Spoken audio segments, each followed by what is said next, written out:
Question number 15। एक व्यक्ति ने 3900 किलोमीटर की दूरी का कुछ भाग वायुयान द्वारा, कुछ भाग जलयान द्वारा तथा शेष भाग थल यात्रा से तय किया।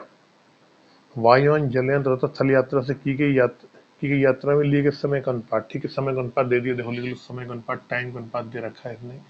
वायुयान, जलयान और वायु जल क्या क्या है, वायुयान, जलयान और शेष भाग थल। थल यानी टी, थल से यात्रा टी की, थल क्या कह रहा है, थल यात्रा से तय किया। ठीक है, क्या है इनके द्वारा लिए गए समय का अनुपात, 1:16:2, 1:16:2, ये इनके द्वारा लिए गए समय का अनुपात है। तथा यात्रा यात्रा के साधनों की औसत गतियों का अनुपात क्रमशः कितने आए, 20:1:3। कह रहा आप स्पीड दे दी 20, 1 और 3।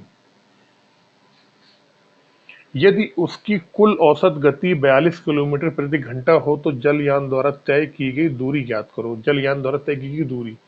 एक बात बताओ मुझे आप, अगर हम डिस्टेंस निकालें तो डिस्टेंस क्या होता है, आपने कहा था डिस्टेंस होता है जो स्पीड इनटू टाइम होता है। अगर हम डिस्टेंस का रेशियो निकालना चाहें इन दोनों रेशियो से तो क्या आएगा, तो हमने कहा जी इन दोनों गुणा कर दो, समय का और चाल का, तो डिस्टेंस आ जाएगा, तो कितना आएगा, 20 आ जाएगा। ये कितना आ जाएगा, 16 आ जाएगा। ये कितना आएगा, 6 आ जाएगा। डिस्टेंस एक्चुअल में है पूरी कितनी, तो आपने कहा इन तीनों को जोड़ दो, इन दोनों को जोड़ोगे 16 6 22 और 20 42, 42 किलोमीटर की डिस्टेंस हमारे अनुपात में आई, 42 इकाई डिस्टेंस। अगर हम बात करें कुल मिला के डिस्टेंस कितनी आई है, तो सब मिला के तीनों ने जो अभी डिस्टेंस तय करी है वो करी है 42 यूनिट। इस 42 यूनिट की वैल्यू क्वेश्चन में कह रहा कितनी दूरी थी, 3990 किलोमीटर की दूरी तय करनी थी। 3990, 3990, तो एक की वैल्यू निकाल लो आप, तो एक की वैल्यू कितनी आएगी, 3990 में आप भाग दे दो 42 का, 21, 7 परा 35 और 4, 7 से कट जाएगा, देखो 7 पन्ना 35, 7 सत्ते 49, 0, 7 छंग 42, 7 छंग 42, 6 आ गया। ठीक है, अब 6 से कर लो, 9 छक्का 54, 9 छक्का 54, 30, 9 छक्का 9 छक्का 54, 9 छक्का 54 और 3 6 पंचे 30, 95, यानी कि एक की वैल्यू आ गई 95। एक की वैल्यू कितनी आ गई, 95 आ गई। ठीक है, अब आपसे पूछा गया क्वेश्चन में कि जलयान द्वारा तय की गई दूरी कितनी है, तो दूरी कितनी आ रही, 16, एक की वैल्यू 95 के बराबर, तो जलयान की दूरी निकाल लो आप। जलयान की दूरी या जलयान द्वारा तय दूरी, 16 की वैल्यू आप निकाल लो, तो 95 इंटू 16, 16 पचाई 80, 8, 16 नवैया 153,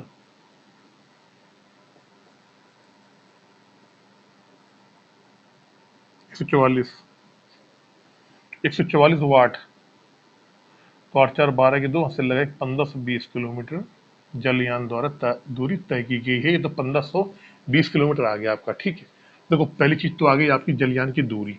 अब मैं आपको ना क्वेश्चन में यही पूछा गया है, यहीं तक आप कर दो, आपका आंसर आ जाएगा। लेकिन मैं आपको जलयान की का समय, जलयान का समय और जलयान की औसत चाल हर चीज निकाल के बताऊं कैसे, देख लो क्वेश्चन में पूछ सकता है ये आपको।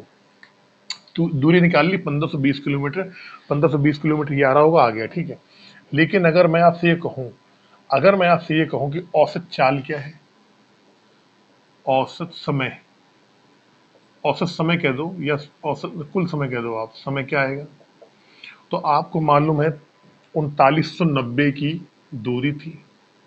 इस 3990 की दूरी को उसने क्या करा है, उसने 42 किलोमीटर प्रति, उसकी औसत चाल कितनी रही है, 42 किलोमीटर प्रति घंटा रही है। अगर समय बात करें, कुल समय की बात करें हम, कुल समय, तो 3990 किलोमीटर की दूरी को उसने 42 किलोमीटर प्रति घंटे की चाल से तय किया है। 42 किलोमीटर आपका दिया हुआ क्वेश्चन में, 42 का आप इसमें भाग दे दोगे, तो सब मिला के समय जो उसका आ जाएगा निकल के, वो आपका आएगा 95। समय कितना आ गया, 95 आ गया। कुल समय कितना आ गया, 95 आवर। अब अगर आपसे जलयान के द्वारा लिया गया समय पूछा गया है, तो क्या है 16, 2 18, 1 19, कुल मिला के क्या है 1 प्लस 16 प्लस 2, 16 2 18 1 19, 19 की वैल्यू कितने के बराबर है 95 के बराबर है। जलयान कितने के बारे में है, जलयान 16, तो 16 की वैल्यू, जलयान का समय, जलयान का समय, तो 16 की वैल्यू निकाल दो आप, तो 19 पर 95 हो रहा है, 16 पचाई 80, 80 आवर, यानी कि जलयान द्वारा 80 घंटे दूरी तय की गई है, या जलयान कितने घंटे चला है 80 घंटे चला है, ठीक है। दूसरी, अब अगर जलयान की आपसे चाल पूछी जाए, अगर जलयान से आपकी चाल पूछी जाए, तो स्पीड ऑफ जलयान, स्पीड ऑफ जलयान की अगर आपकी बात करी जाए, तो आपको मालूम है जलयान दूरी कितनी तय कर रहा है 1520 किलोमीटर की दूरी तय कर रहा है, और समय कितना ले रहा है 80 ले रहा है। आप काट लो, 8 एकम 8, 8 दूनी 16, 8 एकम 8 एक ही बार जाएगा, 7 पचा 8 नवाई, 8 नवाई 72, 19 घंटे, sorry speed 19 kilometre per hour, 19 kilometre per hour. तो पूछा गया था केवल एक चीज उसकी दूरी, लेकिन मैंने आपको उसका टाइम, उसकी चाल भी आपको बता दी, ताकि क्वेश्चन में अगर ऐसा कुछ आ जाए तो आपको हर चीज यहाँ से निकालनी आनी चाहिए। कोई